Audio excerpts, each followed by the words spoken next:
Number 5 में श्वास नली है जिसको इंग्लिश में ट्रेकिया बोलते हैं। नंबर 5 में श्वास नली है जिसको इंग्लिश में ट्रेकिया बोलते हैं। ट्रेकिया के बारे में जानते हैं अब।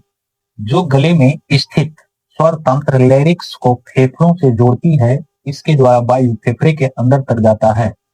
अब देखिए, स्वर तंत्र लैरिक्स, लैरिक्स जो है, जो हम लोग का आवाज निकलता है, जो बोलते हैं, लैरिक्स से बोलते हैं, इसीलिए इसको वॉइस बॉक्स कहा गया लैरिक्स को। और कह रहा है कि जो गले में स्थित स्वर तंत्र जो लैरिक्स है को फेफड़े से जोड़ती है। किसे जोड़ती है? फेफड़े से। लैरिक्स फिर जुड़ जाता है फेफड़े से। इसके द्वारा वायु फेफड़े के अंदर तक जाता है और इसी कारण से वायु जो है कहाँ चला जाता है? फेफड़े में। कहाँ जाता है? फेफड़े में। उसके बाद श्वास नली के चारों ओर, ट्रेकिया के चारों ओर घुमावदार नरम हड्डी का सुरक्षा परत होता है। घुमावदार हड्डी होता है चारों ओर, किसके? ट्रेकिया के। ट्रेकिया के चारों ओर घुमावदार नरम हड्डी का सुरक्षा परत होता है जिसे कार्टिलेज कहते हैं। क्या कहते हैं? कार्टिलेज। अगर आसान भाषा में समझिए तो कार्टिलेज किसको बोलते हैं? तो जो ट्रेकिया है, ट्रेकिया के चारों साइड में, ट्रेकिया के चारों साइड में घुमावदार नरम हड्डी है और उसका सुरक्षा करता है। क्या करता है? सुरक्षा। तो उसी को कार्टिलेज कहते हैं। क्या कहते हैं? कार्टिलेज। क्या कहेंगे? कार्टिलेज कहेंगे। श्वास नली आगे जाकर दो शाखाओं में बट जाती है। श्वास नली फिर जो है, ट्रेकिया जो है आगे जाके दो शाखाओं में बट जाती है जिसे ब्रोंकाई बोलते हैं। क्या बोलेंगे? ब्रोंकाई कहते हैं। क्या कहेंगे? ब्रोंकाई। दो भागों में बटता है उसे हम ब्रोंकाई कहते हैं। फिर आगे जाकर ब्रोंकाई कई शाखाओं में टूट जाती है। फिर ब्रोंकाई कई शाखाओं में जाके टूट जाती है जिसे ब्रोंकियोलिस बोलेंगे। क्या बोलते हैं उसको? ब्रोंकियोलिस कहते हैं। ब्रोंकियोलिस कहते हैं। यहां तक क्लियर हो गया। अब अगला पॉइंट है कि मानव का श्वसन नली, जो मानव का ट्रेकिया है, ये लगभग इसकी लंबाई जो होती है 12 सेमी होती है। कितनी होती है? 12 सेमी इसकी लंबाई होती है।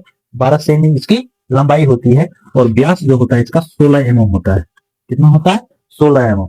और ट्रेकिया से या श्वास नली से श्वसन जो करता है, हम पिछले कक्षा में बता चुके हैं। 6 नंबर 6 में फेफड़ा है। नंबर 6 में फेफड़ा, जिसको इंग्लिश में लंग्स कहते हैं। लंग्स, यह मानव के वक्ष गुहा में स्थित स्पंजी, गुलाबी तथा थैलानुमा संरचना है।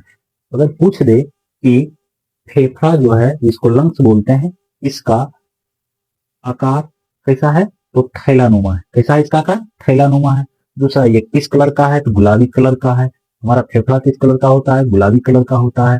और स्पंजी होता है। स्पंजी मतलब स्पंज, दाबते हैं तो दबा जाता है, छोड़ते हैं तो खुल जाता है। स्पंजी टाइप का गुलाबी तथा थैलानुमा इसकी संरचना होती है। इतना याद रखना। इसकी संख्या 2 होती है। फेफड़े की संख्या कितनी होती है? 2। फेफड़े की संख्या 2 होती है, 2। अब देखिए, फेफड़ा, फेफड़ा प्लूरल झिल्ली द्वारा ढका होता है। पूछ देगा कि फेफड़ा किस झिल्ली द्वारा ढका होता है?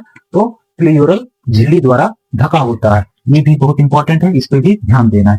फेफड़ा रक्त में ऑक्सीजन मिला देता है जिससे रक्त का शुद्धिकरण होता है। फेफड़ा में ही रक्त का शुद्धिकरण भी होता है। ठीक है, फेफड़ा में ही रक्त का शुद्धिकरण भी होता है। अब सातवां है वायु कोष्ठक। सातवां क्या है? वायु कोष्ठक, जिसको इंग्लिश में बोलते हैं एल्वेओलाई। एल्वेओलाई। अब एल्वेओलाई क्या है? तो ब्रोंकियोलिस के ऊपरी सिरे पर पाया जाता है। सिरे पर गोल संरचना पाई जाती है जिसे वायु कोष्ठक या एल्वेओलाई कहते हैं। यह गैसों का विनिमय का कार्य करता है। ये जो है गैसों के विनिमय मतलब कार्बन डाइऑक्साइड को बाहर छोड़ना और ऑक्सीजन को अंदर लेने का काम करता है। चलनी का जैसा काम करता है। ठीक है, कौन? वायु कोष्ठक और एल्वेओलाई। इसके याद रखना। और 3 इसमें पॉइंट है जिसको बहुत जरूरी है याद रखना। पहला पॉइंट है, जब वायु कोष्ठक जाम हो जाता है तो उस बीमारी को हम लोग निमोनिया बोलते हैं। जब पूर्ण रूप से वायु कोष्ठक जाम हो जाएगा तो उसी को हम लोग निमोनिया कहते हैं। क्या कहते हैं? निमोनिया। क्या कहेंगे उसको? निमोनिया कहेंगे। क्लियर? दूसरा पॉइंट, टीबी नामक रोग का नाम भी सुना होगा तुम लोग। तो टीबी नामक रोग जो होता है, ये वायु कोष्ठक में छेद हो जाता है, तब जाके टीबी होता है। ये बात याद रखना। ये पहली बार आप लोग पढ़े होंगे कि जो टीबी नामक रोग होता है ना, ये वायु कोष्ठक में ही, मतलब वायु कोष्ठक का मतलब ये हुआ कि जो फेफड़ा है, फेफड़े के ही कुछ भाग है जो वायु कोष्ठक कहलाता है, उसी में छेद हो जाता है, जिसको हम लोग टीबी बीमारी कहते हैं। टीबी बीमारी कहते हैं। तीसरा, जब वायु कोष्ठक पर बलगम जम जाता है। क्या जम जाता है? बलगम। आम भाषा में हम लोग कखार बोलते हैं। तो बलगम जम जाता है तो उसे ही दमन होता है। खांसी, दामा, ये सब सुने होंगे। तो बलगम जमने से ही खांसी और दामा हो जाता है। ये 3 पॉइंट याद रखना।